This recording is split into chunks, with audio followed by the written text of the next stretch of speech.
to see when the premium for goodwill is withdrawn by the sacrificing partners fully or partly.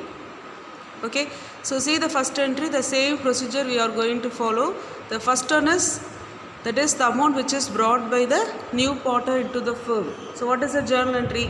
That is same journal entry we are going to write, that is cash account debtor to premium for goodwill and to partners capital account to be credited. That is a new partners capital account to be credited. So second entry is transferring the premium for goodwill to the sacrificing partners capital account in sacrificing ratio. Okay, so third entry is withdrawn, the amount which is withdrawn by the sacrificing partners. So this, what is a journal entry? That is, we have to debit the sacrificing partners capital account and we have to credit the cash account or bank account. If it is withdrawn by means of check, we have to credit the bank account. Otherwise, we have to credit the cash account. Okay, so this is the another treatment for goodwill. That is the when premium for goodwill is withdrawn by the sacrificing partners fully or partly. Okay, this is the another treatment for goodwill. So from this we are going to do some of the problems.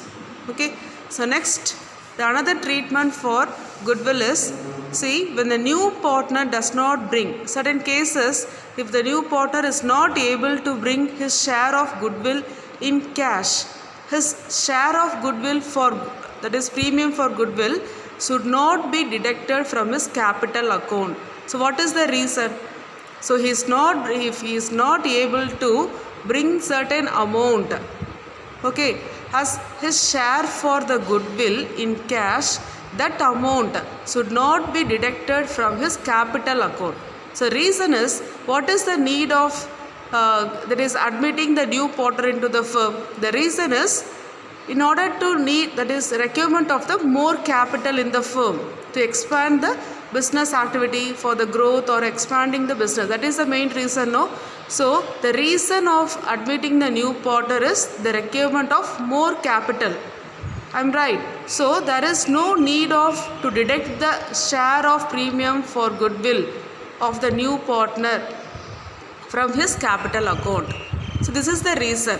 So this is the reason of not deducting the amount from his capital account. So if it is mentioned in the sum, so when you are reading the sum, if it is mentioned in the problem, that is he is not bringing his share of premium for goodwill, so we have to deduct that amount from his capital account. If it is in the sum, means we have to follow that procedure. Okay, so see the journal entry. The journal entry is new partner current account debtor to sacrificing partners capital or current account, and we have to debit the new partner's current account with the unpaid premium amount. Okay, so for example, if 12,000 is the actual amount of share of goodwill for the new partner, but he is bringing only 6,000, means, so the balance 6,000 is the unpaid premium amount. I'm right. Okay, so that 6,000 is to be debited with new partner's current account. Okay, and see the second entry, if it is mentioned in the sum, that is the share of goodwill premium for goodwill is not brought by the new partner, so it's to be deducted from this capital account. If it is mentioned in the sum, then we have to, instead of current account, we have to debit with the capital account. That is new partner capital account to be debited with the same amount, that is unpaid premium amount we have to debit. Instead of current account, we have to write as a capital account. Okay, so be thorough with this treatment. What is that? When new partner is not able to bring his share of goodwill in cash, then we have to know this two entries.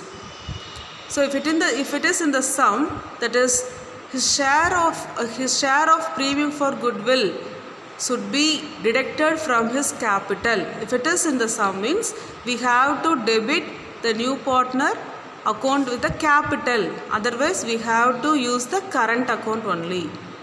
Okay, so this is the another treatment of premium for goodwill of the new partner at the time of admission of partner. Okay.